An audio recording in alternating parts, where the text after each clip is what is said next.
Hey you guys, welcome back to my channel. My name is Emma. Thank you so much for clicking on this video. If you're new, welcome. Don't forget to subscribe if you haven't yet. I'm stuck in traffic, so there's an accident going on, so I thought I would answer a few questions that a few people have left in the comment section below. I'm gonna go from what I remember right off the top of my head. First one is, someone had asked me, just accepted a position as wellness director, and they wanted to know what was a good way of getting their staff and medtechs on board with the mission and all that. So I'm going to answer these questions based on my experience. When I was wellness director, on my very first day, I decided that entire week I was going to make it a mission to introduce myself to the care staff and also to the med techs, just to show my face and to let them know that I'm here. I am the new wellness director. You know, I shook their hands and everything. It was very important for me to, especially for the med techs, it was important for me to put my eyes on the face of who they were, because med techs serve as like your floor supervisors when you're not around. So it was very important for me to meet who they were. So I introduced myself, and I think it was second and third week, I had a staff meeting that I gave them a little background information about me, and I laid out some rules and some expectations during that meeting. I made that meeting very informal because I didn't want too much pressure on them. I just wanted us to get to know each other. I did a little icebreaker during that meeting, and yeah. So one way that I established a relationship with the med techs is that I basically let them know that I was here for them, and that if they needed anything, they could rely on me for a source of support. They had spent months and months without a wellness director, so a lot of the med techs were just used to just stirring the ship, right? Like without a nurse in the building. The regional director of nursing services, she would come and visit from time to time, but they didn't have a nurse in the building, so for a few months. So you know, they were just kind of like, sometimes you know, some of them I got the vibe like, okay, you're here, we've been doing this, but most of them were very receptive. And I made sure to get very, very close and build a rapport with the star players, like the star med techs. Those are the leaders, those are the ones that have the most impact and influence on the rest of the staff, the care staff, and the other med techs. So I made sure to recognize them. I made sure to really like work close to them. I gave them my cell phone number. I made myself available at all times with those med techs, because those are the ones that are really going to let you know the climate of the building and all the things that are happening. Yeah, so that was my mission, and it worked out very well. I didn't have any issues with any of my med techs at all. Like, they were just so awesome, and they cared a lot about their work, about the residents, and that's something that I'm very grateful about.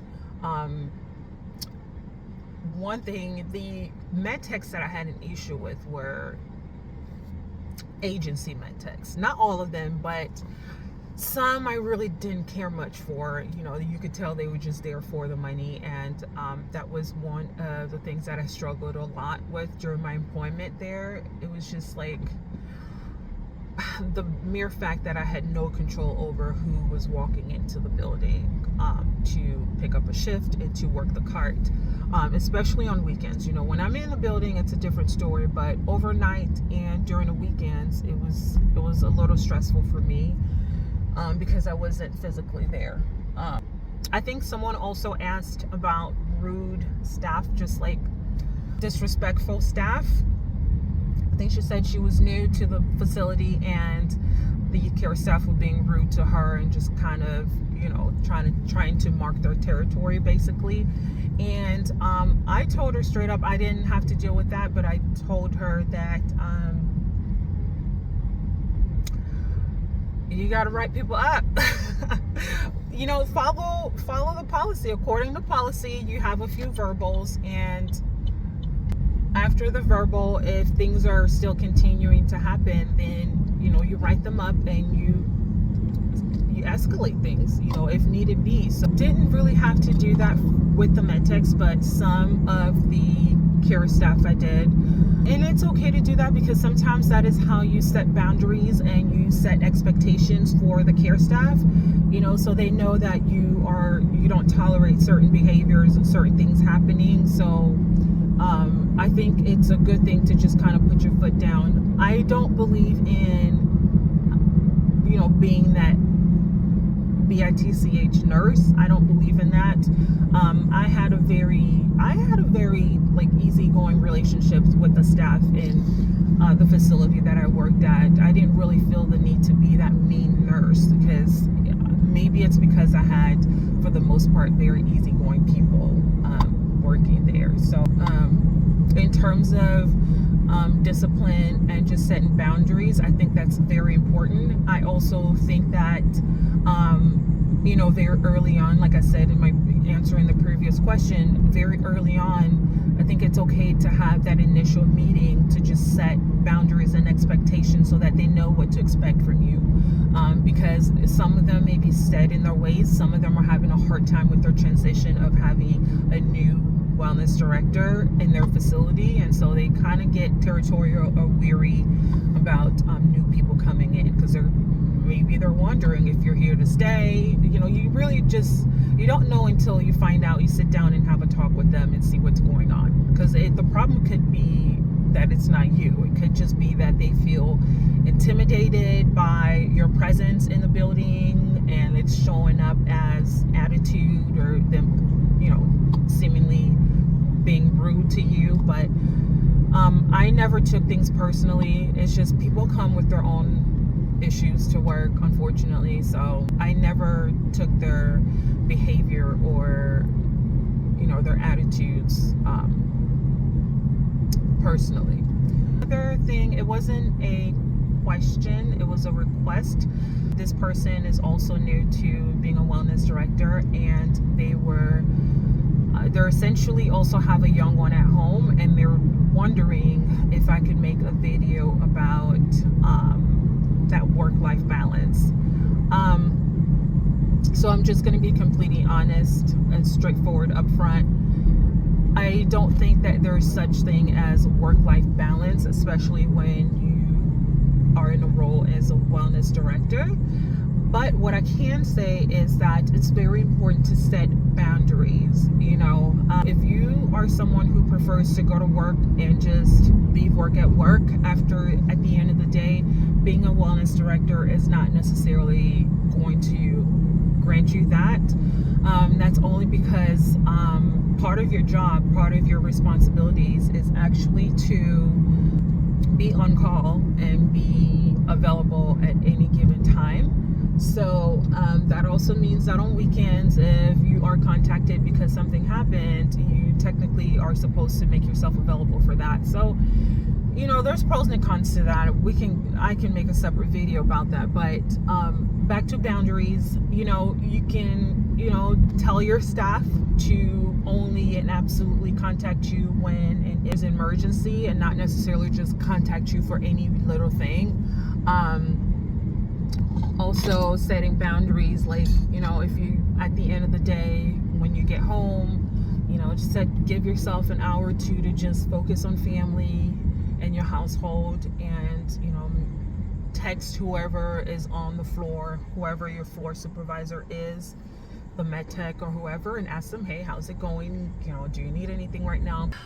So as I was saying, the way that I somewhat got a little bit of balance, but that came in a form of teaching. The more the med techs felt empowered to do their job, the more that they really didn't need me, unless it was absolutely necessary. I also set boundaries with family members. I let them know, for those who had my cell phone number, I told them straight up, I am available to you within business hours. After that, you got to call the building if you need something, or if it's absolutely urgent, like you can't get a hold of your mom and your mom called you and she said she's not feeling well, but no one's answering her call light. Like, it's okay in terms of like absolute emergencies. So with my coworkers as well, the ones who were in management, you set boundaries. Like, I didn't hang out with them.